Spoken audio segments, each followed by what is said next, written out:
like I always say, like there's a lot of people who are closer friends with Ben. I think who would love to talk to him for 2 hours a week, and I get to. And no, I because I've co-hosted other podcasts and I've been guest on other podcasts. I mean, like there there are many times where we sit down to start before the show starts to go like, you got anything? No. You got anything? No. We got nothing. We quickly kind of come up with like two or three kernels of something that we might bring up on air, and then the theme kicks in, and then Penn launches into something that we did not discuss at all. We just thought of it during the theme, and that'll take up a half hour, 45 minutes on the episode to just run with something. He's just he's got that Carney talker vibe to him, and so he can just go.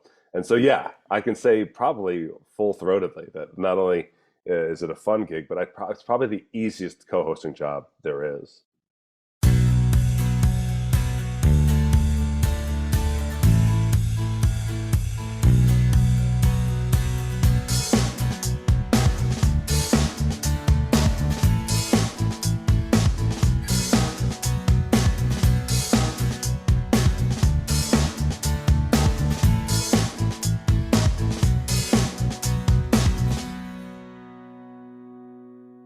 Hello, everyone, and welcome to a new episode of Set Listing Bruce, the podcast all about Bruce Springsteen, his music, and mostly his fans. I am your host, Jesse Jackson. We're kind of getting off the Bruce train, though I'm sure he'll come up. I'm having one of my social media, followers, people that I love following, Matt Donnelly, writer, performer, father, husband, podcaster, magician, all around good guy. Welcome to the podcast. I also hand paint Civil War figurines. Little bitty. Yeah. um, when the kids ask, what do you do for a living, Daddy? What do you tell them? My kids think I'm a magician, and that's really weird for me. But they asked me to come in for career day, and I thought, like, there's no way they want me to come in and talk about podcasting to first and second graders. Yeah. But yeah, and I think because I have to leave sometimes for weeks at a time, and so that's a big impact on them. So yeah, I think they think I'm a magician. Which is not something, if you had told even 5 years ago, Matt, that would have Right. been. Yeah, Right? just under 5 years into it. I have a very unusual story of magic for sure. Yeah, and we're going to get into that. So yeah, Matt has been on the show once before. We were both our podcasts were up for an award, which was very weird that you ended up having to pay to be nominated and you had to pay to get the award. Yeah. And it kind of went away. But at the time we were both, we were talking about each other. We were like, hey, go and vote for, Ice Cream Social. And you guys, well, hey, go, report for Set Listing Bruce. And so we were on a little bit and you talked about, you gave me some great Bruce Springsteen stories. But just in case someone has not listened to that episode, you want to give us your elevator pitch? For Ice Cream Social? Or just yourself? Oh, okay. Yeah. I mean, I moved out to Vegas in 2008, following my wife who got cast in Jersey Boys. Moved out here from New York. I am an actual Jersey boy. I interned. I got an internship for Penn and Teller, and then they let me try to start writing for them as an intern, and they liked my writing and they hired me as a writer. And so I worked with Penn and Teller on every season of American season of Fool Us, and also on a show called Penn and Teller Tell a Lie that was on Discovery Channel, and a Yeah. couple of other projects as well. How did you get the internship? Just So funny enough, so my wife, we moved out to Vegas. This is her second time in Vegas. Her first time in Vegas, she was out here to be in a show called Mamma Mia, mhm. and in it she was in it with a woman named Teresa Goudot, who was the wife of Michael Goudot, who was Penn's radio co-host. Yeah. And so I knew Michael from a couple of trips out here before we moved out here. And Michael Godot's the nicest guy, very talented juggler entertainer himself. And he was the other go-to writer for Penn and Teller. And so when I heard they're doing a Discovery Channel show, I just wrote Penn an email begging him to let me intern.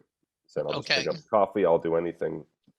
And I'd only known Penn from hanging out with him at his movie nights gatherings. How His did wife you had get how did you get that connection?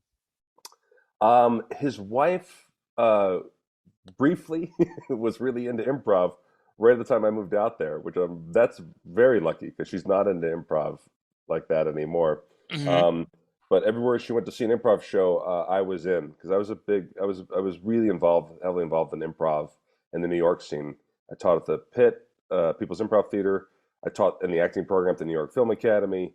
I was a performer, performing 3 or 4 shows a week at various different theaters. And so when I got out here, I was very lucky. I got cast in Wayne Brady's show. So Wayne Brady had an improv show at the Venetian. Again, that was also brief, so the timing on that was perfect. Um, and she came and saw me in that, and then she started. She had me host a charity poker tournament for her for Opportunity Village, and then I just kind of stayed friends with her, and so she started inviting me to movie night. That's kind of cool. Because it, I love just the randomness of this. It's random, man. It's real Right? random. I love the idea.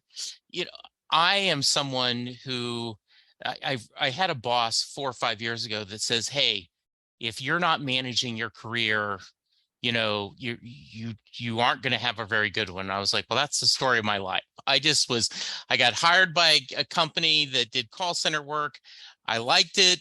They paid me. They didn't go out of business. I'm going to work till they lay me off. And oh, I guess now, and I think, right, if you had said 10 years ago, well, let me put down where I think my life will be career wise, right? You're going, what the hell? Same with my wife, like she came out for Yeah, Jersey Boys and Jersey Boys closed. And then we kind of liked living in Vegas, but for a few key reasons, musicals aren't ever going to be the thing here that they right. once were. And so she also is now a comedic clown and host for Spiegelworld and Absinthe, and it's Yeah. like, and she's laughing because she said we moved out here like a comedy writer and a musical theater actor, and now we're a clown and a magician. So Yeah, and you've shared a little bit on Penn, but you married into a show business family, right? Like your wife has decent, fairly impressive roots from her family. yeah. Her grandmother on one side was a vaudeville act called the Clark Sisters. Her grandmother on the other side was Ruby Keeler, who was in 42nd Street for the Parade, all the Busby Berkeley movies. She's a star Yeah. in the Hollywood Walk of Fame. Her father was a equity stage manager, and at one point was helped running Radio City Music Hall. Her mother was a dance captain, Bob Fosse, Broadway, in tours and all that stuff. And yeah, I was the first person in my family to try to be in show business, and so we started dating. And I thought I was trying to be an actor from the time I was like, 15. I was, trying to get involved with stuff, and I was doing improv everywhere, and I thought that was going to somehow get me places. And it did. It gave me auditions here and there, and it got me in Yeah. a couple of in small movies and things like that. And you were in a Vegas commercial, if I remember seeing you, Oh right? yeah, Like yeah, you're a yeah. group of the guys, right? One of those what happens in Vegas stays in Vegas Yes, commercials. Yeah, yeah, exactly. yeah. Yeah. Yeah, I think it was funny. The coolest time I had with commercials was I was in I was in a fantasy football commercial with Jacksonville Jaguars Maurice Hmm. Jones-Drew, and that one was cool because I was a bartender at the time, and that commercial would always come on while I was working, you know. So that was always like a fun bit where like everyone at the bar got to look and see me up on the screen. So I never felt more famous than that fantasy football commercial. I can imagine. Um, so as you started being friends, how did you end up getting uh to be one of the co-hosts on Penn Sunday School? Oh yeah, that's really where. So we did. I interned on Tell a Lie for Discovery Channel, and then they hired me for that. And that was a funny thing because I basically was just running around. I would advance scout restaurants that had Wi-Fi, so we could like run and that kind of stuff. And I would just go pick up things, and I was really just a little errand guy. And all of a sudden, I was making Penn laugh at movie night. So he's like, he just got an email saying like, "Why don't we let Matt take a pass on these scripts?" And I was so nervous uh, that I actually got up from my computer immediately and I just went to the gym. I went to the gym and I sweat and I worked out and I was like, I need to get all of this nervousness and anxiety and fear out of me. I wouldn't write a thing, and so I came back and I wrote like 12 jokes in their hour-long script, and I kept 4 of them, and that was considered good. And Yeah, that so, is right. Yeah. and then I wrote 12 for the next one and got kept 3, and all of a sudden they hired me. And but then that show only ran for 1 season, Right. and it was because because Penn and Teller had higher standards for science than Discovery Channel, Yeah. because they thought they had this Bible of all these cool things, and Penn and Teller were striking them down left and right. Like, that's not true. That's not good science. That's not. We can't say Hmm. that's true. Yes. And so that's the 1 season happened.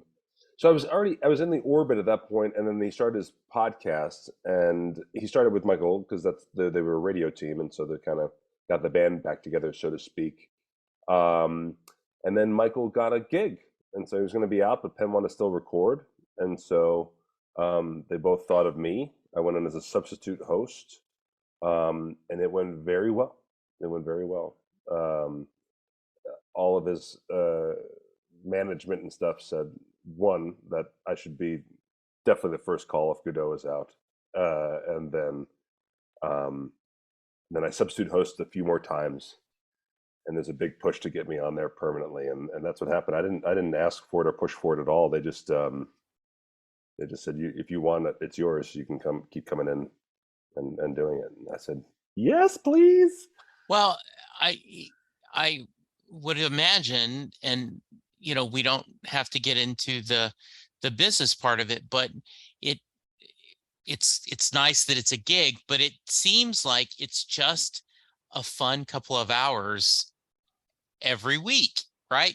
Yeah, I At mean, look, least, yeah. Like I got paid at one point. It was like my highest paying thing. yeah, Um, uh, it was a big help to me sure. to get that footing because um, all of the with Discovery Channel not getting renewed and that kind of Hmm. stuff. And remember, up to this point of the story, I've still never tried a magic trick. Yes. I was really just so grateful that it was happening. But as the years go on, look, Penn's friends with a lot of people, and Penn Jillette is a fascinating guy. He's a fascinating guy whether you're into magic or not. He's a really good thinker. He's a really great storyteller. I Um, want to interrupt you. I was just going to say that he is an amazing storyteller, yeah. and he is proof. I had my friend Sarah Hickman, who is a musician. She would joke, "Never let the truth get in the way of a good story." It's like when she's doing, Yeah, yeah. like when she's doing an introduction on a song, she'll embellish what drove the song, and I love that Pence is like, oh, and we're probably doing this wrong, right? But Yeah, here's the yeah. story I'm going to tell. Yeah, yeah, yeah. And so like I always say like there's a lot of people who are closer friends with Ben, I think, who would love to talk to him for 2 hours a week, Yeah. and I get to, you know. Hmm. And no, I because I've co-hosted other podcasts and I've gone Yeah. on guests on other podcasts. I mean, like there there are many times where we sit down to start before the show starts to go like, you got anything? No. You got anything? No. We got nothing. And Yeah. then we quickly kind of come up with like 2 or 3 kernels of something that we might bring up on air. Yeah. And then the theme kicks in, and then Penn launches into something that we did not discuss at all. We just thought of it during the theme, and that'll take up a half hour, 45 minutes on the episode to just run with something. He's just he's got that Carney talker Yes. vibe to him, and so he can just go. And so yeah, I can say probably full throatedly that not only is it a fun gig, but it's probably the easiest co-hosting job there is. Well, what I love is like he, you do an episode that recently basically Penn's buying a new bass. And Yeah. and it ends up being this amazing story that you like. If you had said, "Yeah, well, okay, that'll be 5 minutes," and then instead, it's just No, I know. it's hilarious.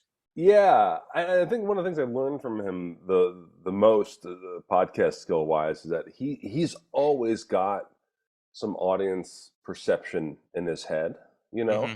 and so like he'll one of the things he'll get out of that is he'll be like, well, you may think that this is only worth this much, or you may think that I have already gotten blah blah, and he starts answering assumption questions to people, but then he'll turn that person into a character and like Yeah, pit the whole story against this imaginary listener and that kind of stuff. He's really he's really skilled that way.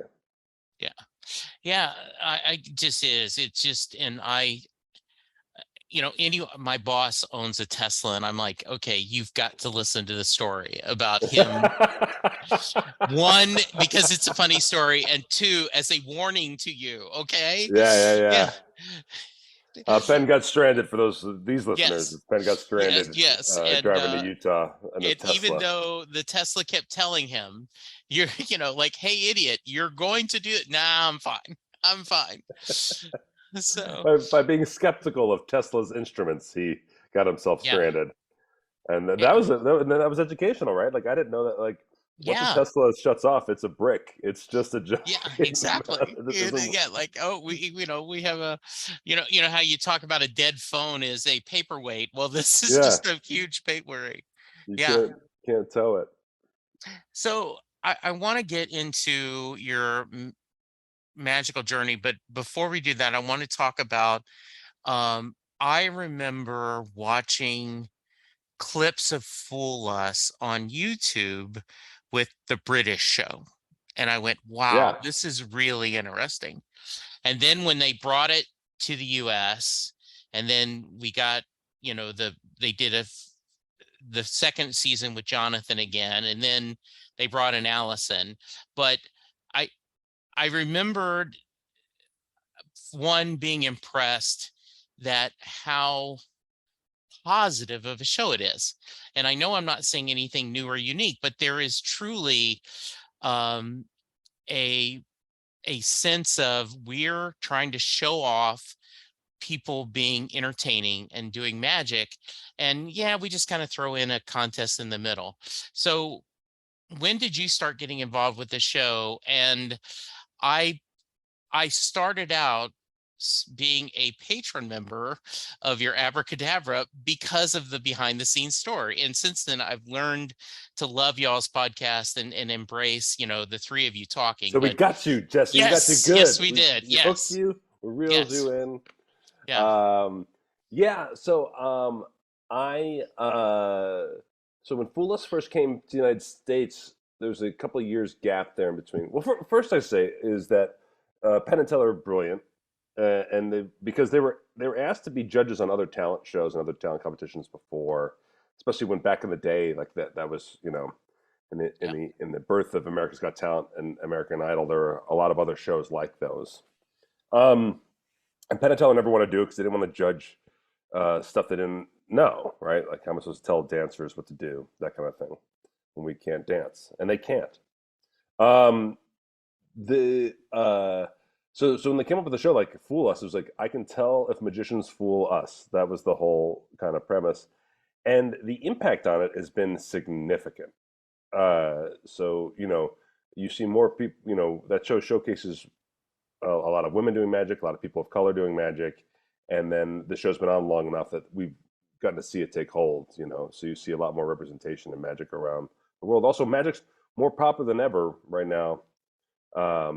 There's so many magic venues as I'm touring them, I'm performing at them. There's so many magic venues opening up left and right for people.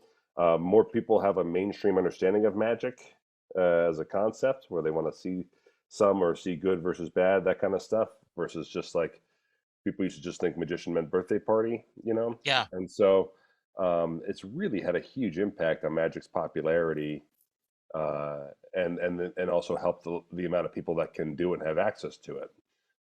That combined with the internet, I should say, but Penn leaves Sure. clues in his busts, and people can go on the internet and find those things and learn magic and that kind of stuff. And I always joke about magic being great right now because, like, if you go to a Vegas casino, they sell books on counting cards for blackjack in the gift shops of casinos.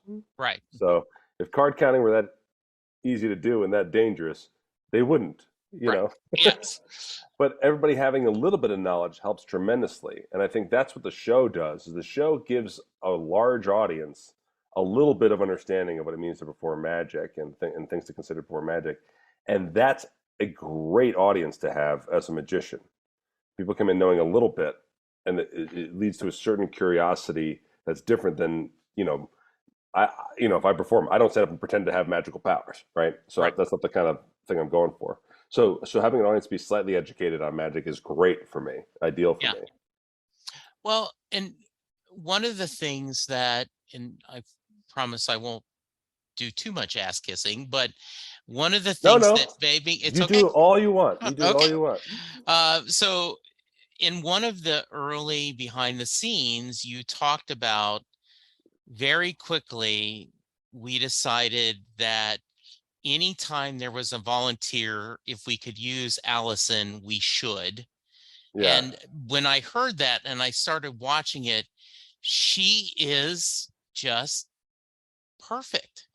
And I don't know if this is acting or just honestly herself, but she genuinely is disgusted when it's something disgusting. She is, skeptical when it looks to be dangerous, and she is really like amazed at the end, like, oh, I can't believe you did that. she's a brilliant comedic actor, Yes. and that was borne out at many a large scale testing via movies and television for a very Hmm. long time. Yeah. She's also a very well known face, and it's a unique, beautiful face, and so Yeah. if you can get that face to react to your magic, it's going to help your career. And Yeah. a lot of magicians have definitely taken advantage of that. She's gotten Yeah. savvier as the years have gone on, though. Oh, I She's on bet. this stuff. She's gotten quite an education in magic because of it. Yeah. And so she's not as easy to bowl over as she was in Yeah. early seasons. But yeah, so I was involved as soon as it came over to season two. Hmm. The first season was shot in England and aired over there, and then finally got recut and aired over here. And that's the whole thing about Fool Us in general. It was almost like a happy accident. Yeah. CW picked it up and they recut the episodes to fit the American standards for commercial breaks and all that stuff. And it became their highest rated show. And they just aired it in the summer. It was supposed to be just a little, almost like a little airing. Like they thought, Penn and Teller's management thought it would air that season and they could do a different, bigger version of the show for another network or something once people saw how the show worked for American audiences. And it worked too well that CW said, don't go anywhere. You're staying right here. And so here we are 9 seasons later. And then I heard it was coming over. I had worked with the producers on Tell a Lie, but I was still just, the intern who got hired as a comedy guy. They weren't necessarily looking to keep me, around or Hmm. whatever. And I was actually at Penn's 60th birthday party in LA. It was a big thing, and they were there. And I had just been hired by Lisa Lampanelli to do some punch up work for her. And then I also wrote a show that was going on downtown here in Vegas.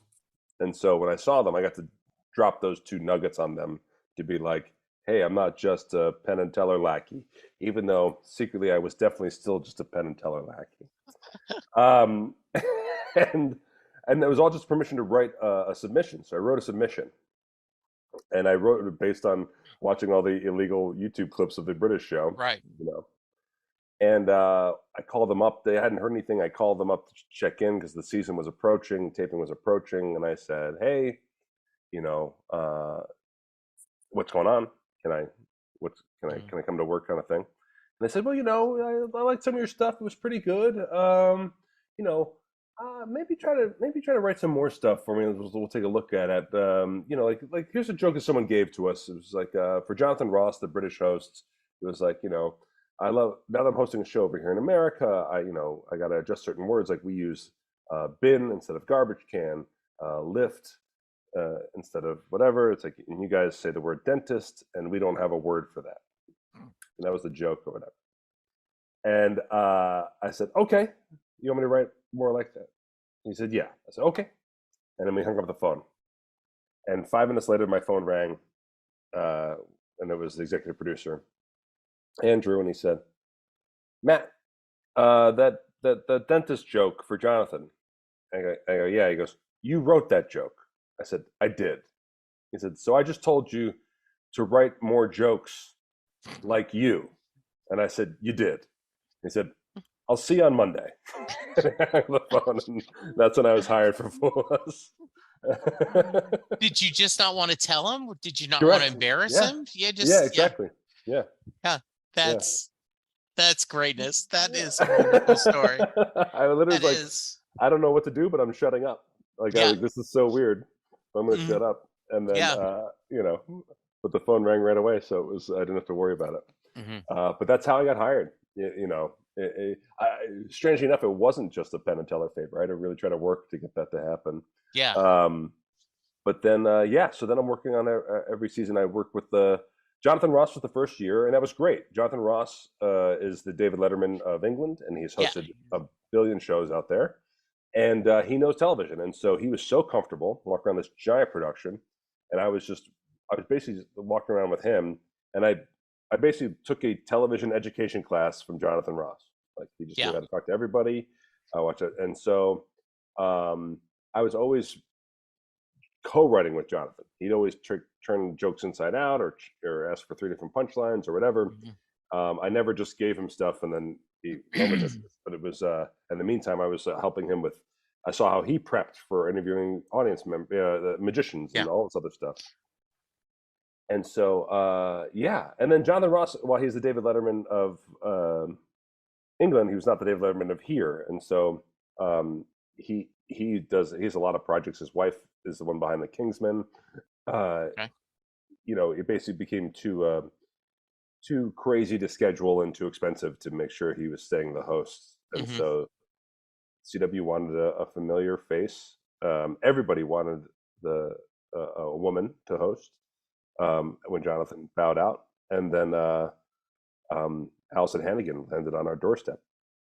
And obviously, How I Met Your Mother, Buffy, American Pie movies. And I say this with all love to Jonathan, right? I hate to say better, but she is different and she has really grown into it. And I think the three of them have a lot of fun on camera. They make this a very relaxing, 10 to 12 weeks, and of course, not including repeats, you get to go hang out with your friends and get to watch some amazing story, Yeah, like this is a moment coming up in this upcoming season where, was like Penn and Teller doing a bunch of different bits, and so it's a Penn and Teller bit, and so they quickly throw Allison into it, and the first rehearsal was a little all over the place because they just had the magic effect down, but they didn't do it in their show, so they had no script for it, and it was really really awesome.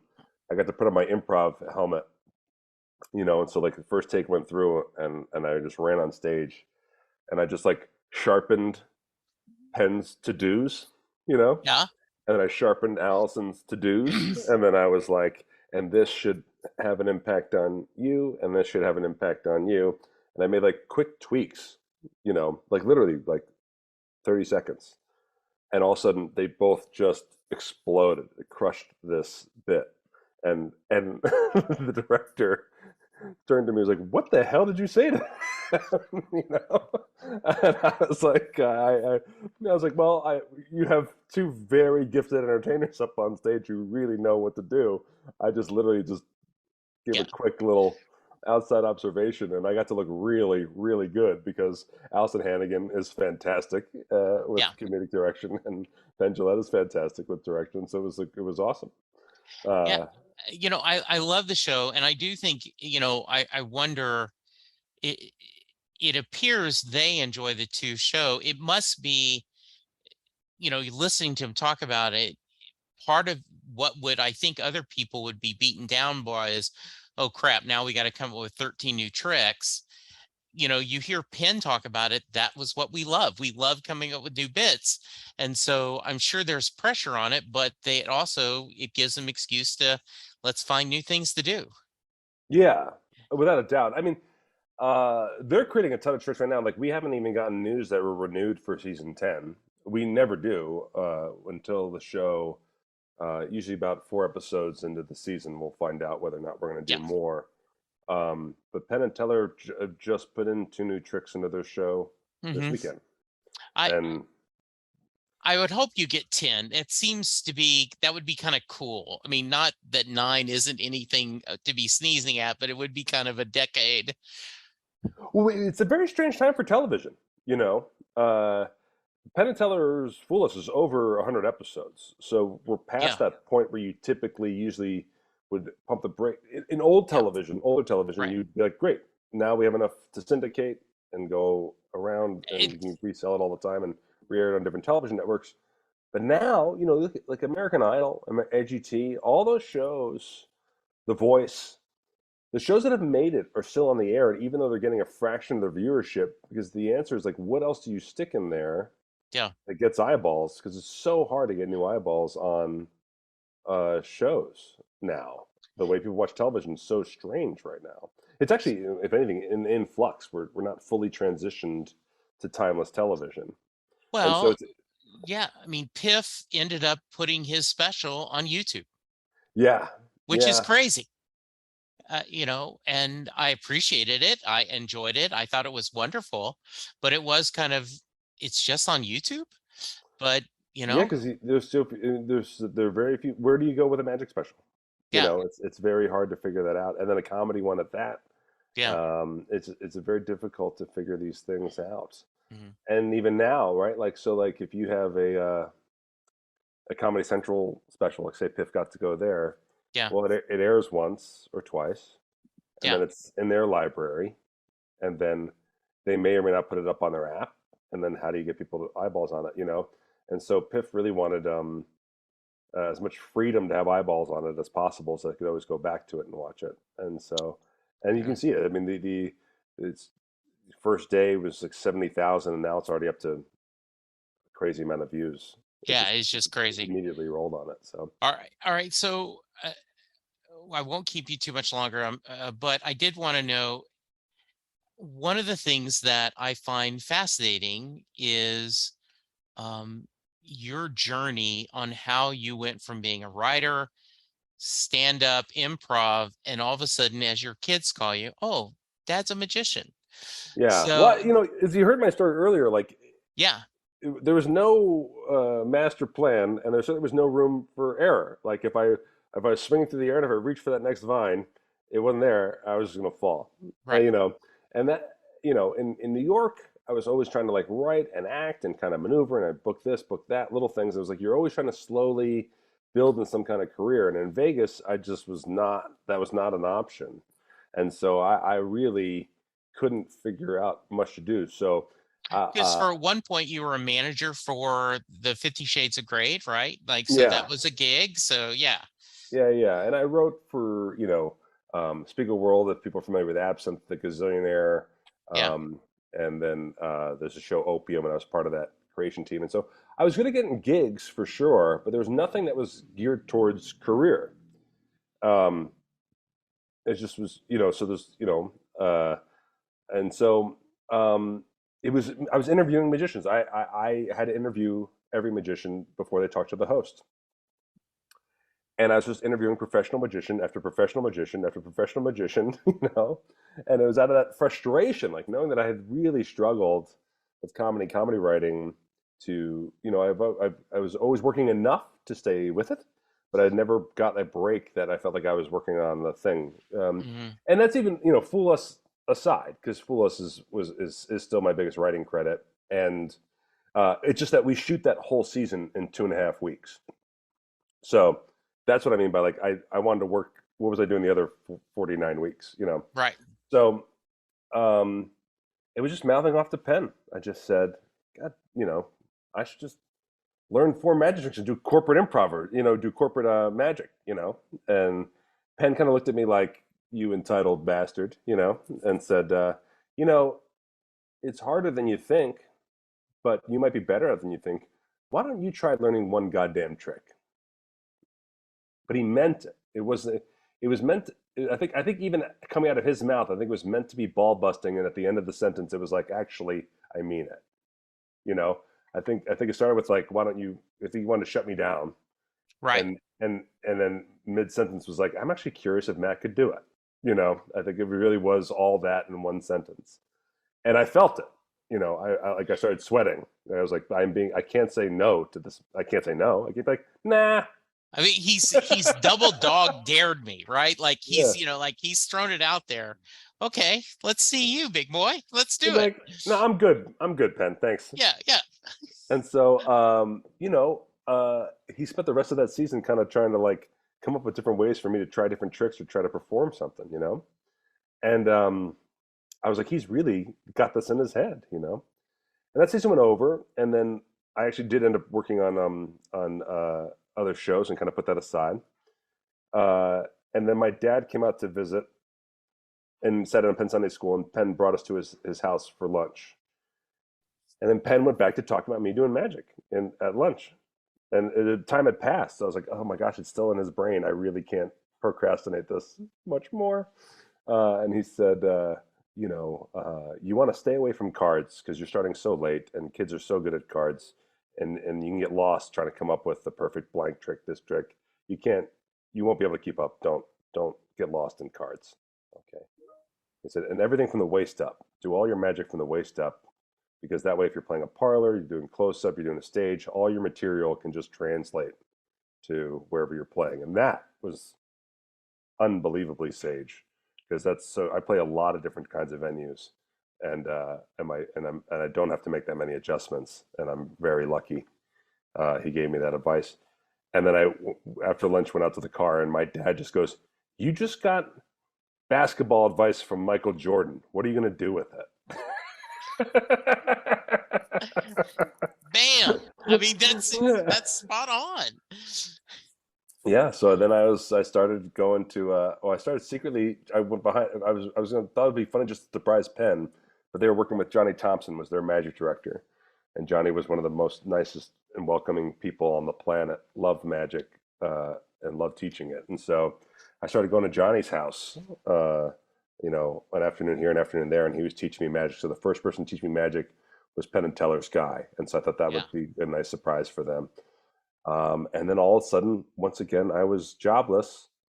Uh, and I was like, I know all these magicians from Fool Us and around town, and I have this kind of street cred of being a lackey to Penn and Teller. And so I thought, what if every magician that I'm close with teaches me one trick, and then I'll do a show of those tricks. And that's when I did a crowdfunder, and I went to seven magicians. They taught me seven tricks. Now, Johnny said yes first, so Penn said yes second because Johnny was on board, and then Teller said yes because Penn and Johnny said yes, and so then every magician said yes. Right. I, That I could have helps. done I could have done 20 tricks taught by 20 magicians if I Right. wanted to at that point, because now it was a careful dominoes placed to push them in the right order. And so, yeah. And then Piff the Magic Dragon saw that show, and he helped me on one of the tricks. So he was one of the other magicians who said yes, and said, well, "Why don't you come open for me on tour?" And I did, as a magician, my first year of magic, I did 60 shows on the road opening for Piff. I mean, that's stupid. That's just dumb. It's Yeah. dumb. I saw you in Dallas, at the Improv. We got to talk a little bit. Those are great Uh, shows, by the way. they were, yeah, they were. And I got my little ice cream social poker chip, and we got to visit and take a picture. But it was a nice duo. You fit the tone of the show well, Yes. and it it was, and what I thought. what I thought was really funny is because I had not seen you, but I had been the fundraiser. I'd gotten my little Mind Noodler sticker and all this, um, and you're in overalls, but you don't do an accent. You just, and it's worked perfect. Like, oh yeah, I happen to be in overalls, but let's talk about this with your big old knife. So Yeah. Well, yeah, that's the so yeah, for your audiences. I started off yeah, in order to like to learn all that magic, and I was a comedy writer, so I was yeah, like, oh, I'll write for my character nice and big. I'm gonna write for a big character. yeah, I'm a bigger guy. People like when I play big, and then it'll help me instantly write. right, Right, if I'm playing a big character, so I played Hillbill the Psychic Hillbilly, yeah, and that was my original show. And the only problem with that is that when I went on the tour, when I went touring, is that people wanted to know where in Appalachia I was really from, and when they found out I was a character off stage at a comedy club, they hated my guts. They were mm, really mad at me for not being that person. right, And then I basically was like, I don't want to become the Larry the Cable Guy of magic, so I'll just start just being me. hmm, But I learned every trick. I'm new to magic, so every trick is learned to overalls. right, Pockets and ditching and hiding and grabbing, very yeah. important things for a magician. And so I only knew it in overalls. I know that RJ gives you a hard time about that on your one of your other podcasts about it, but it's good. Yeah. Yeah, I want to urge Matt's very funny. I I'm one of these people. I don't want to be a magician, though I do every once in a while try to when I'm on a con call, I'll try to do a French Let's drop. drop. Yeah. You're already doing it wrong, so I'll let you know off air. See I'll fix it. exactly, right? Yeah, I know. And so, but um, but I love watching.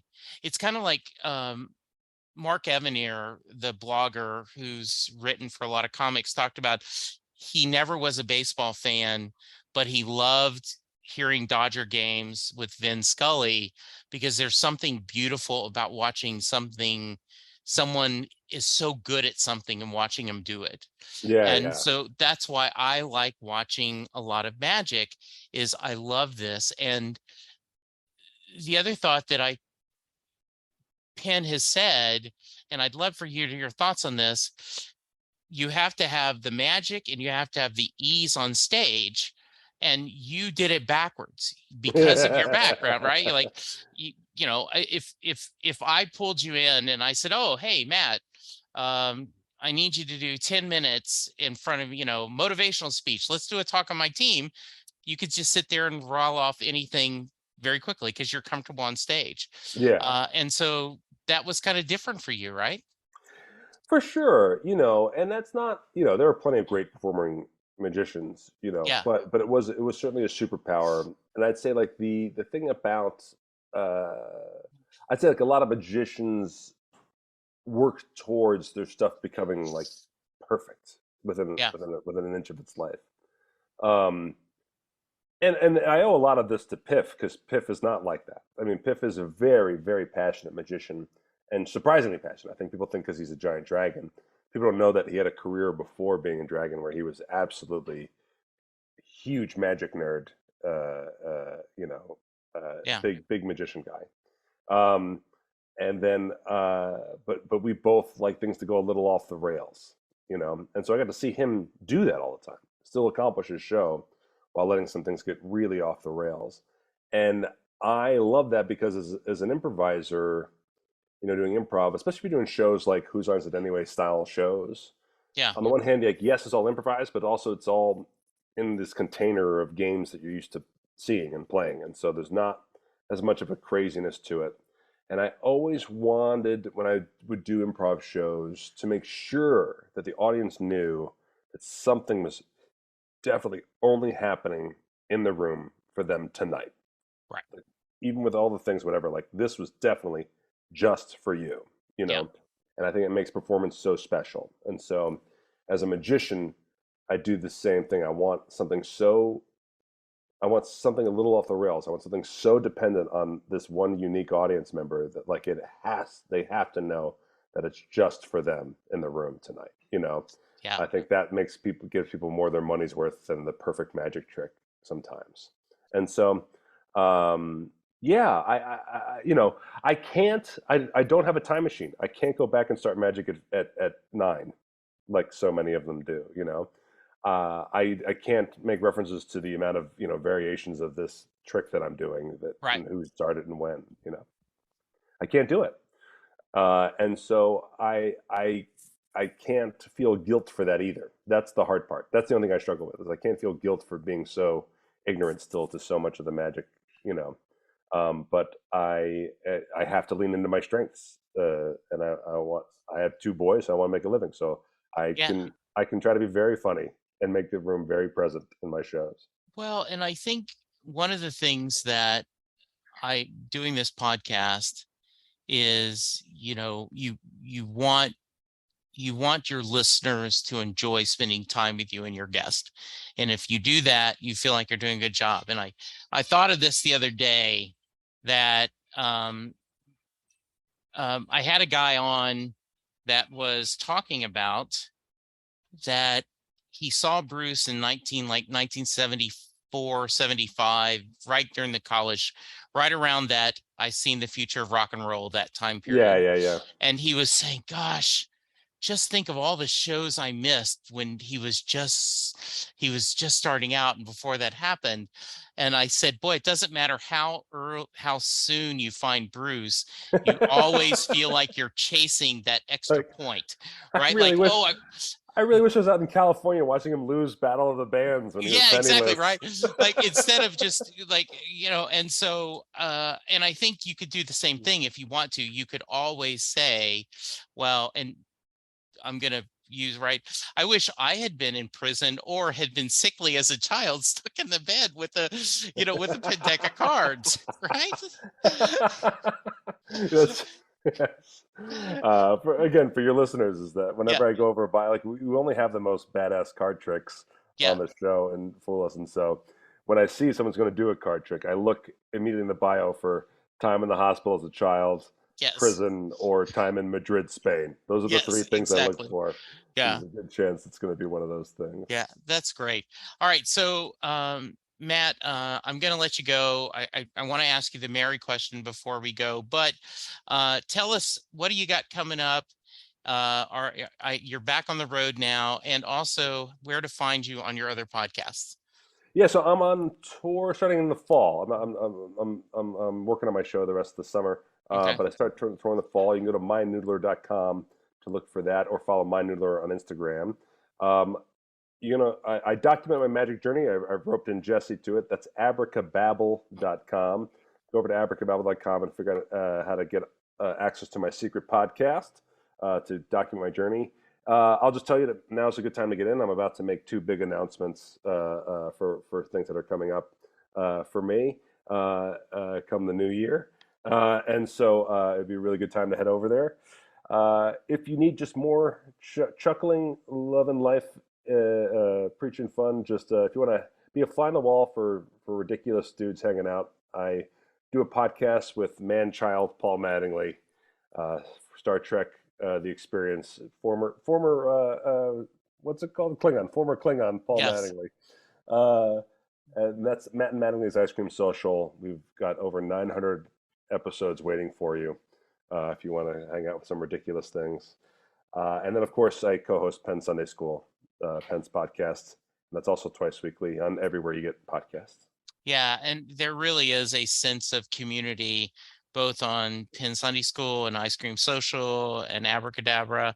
And so I actually do that. And I look forward to hear what the new announcements are. And hopefully, you're going to be somewhere in Texas when you tour. I hope So so. yeah, that way, you're getting yours in the fall, so you don't want to compete against Bruce, right? Like, That's there's it. enough ticket controversy. You don't need. Are you going to have dynamic pricing, If I Matt? did, I would be paying everyone to come see my shows. Like, Yes, that's crazy. I All just right. made I just made $4 to go see the Mind Noodler. Yay. Wow. All right. When I had you on before, I was not asking this question. So will get you to that. I end every podcast with the Mary question. What that is my Sways. It sways. That's my answer. wrong question. So Jay Armstrong was an honors English teacher in the Philadelphia area, and he would, on his honors English class, they would break apart Thunder Road, look at all the lyrics, look at all the themes, and at the end of the day, he would ask his class, does Mary get in the car? So Matt, that is your question. Does Mary Yeah. get in the car at the end of Thunder Road? You know what's funny is I sing this song to my children to go to sleep. And so I think about this all the time.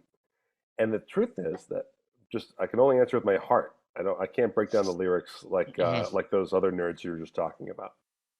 I mean, people spend money at college to do that. That seems like a weird.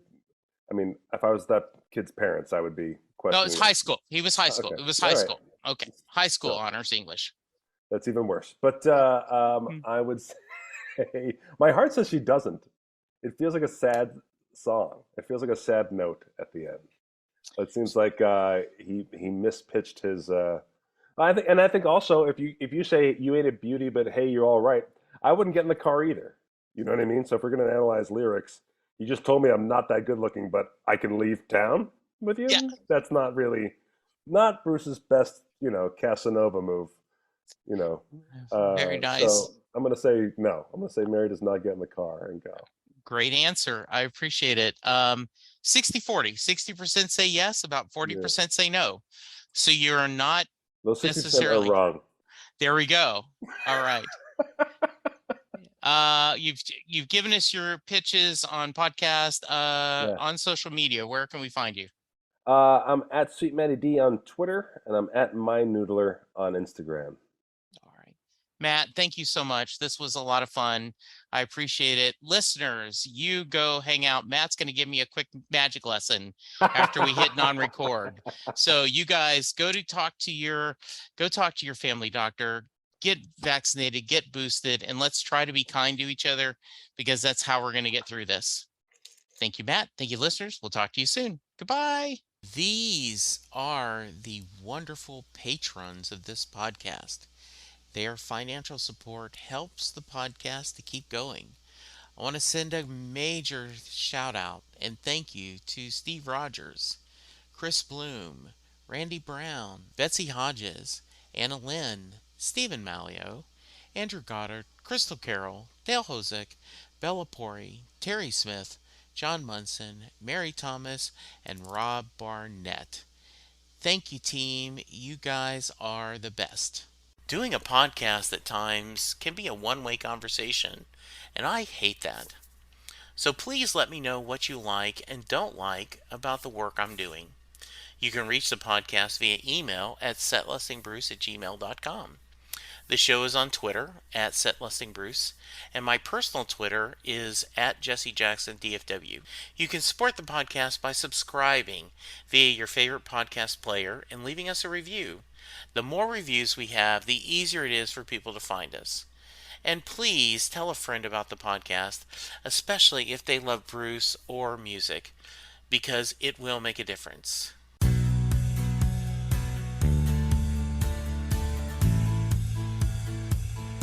You just heard the fun talking, hard rocking, music loving, album ranking, fan thinking, joy spreading, lyric reading, story sharing podcast that is the one, the only, Set Listing Bruce. The theme for Set Listing Bruce was written by David Rosen, used by permission.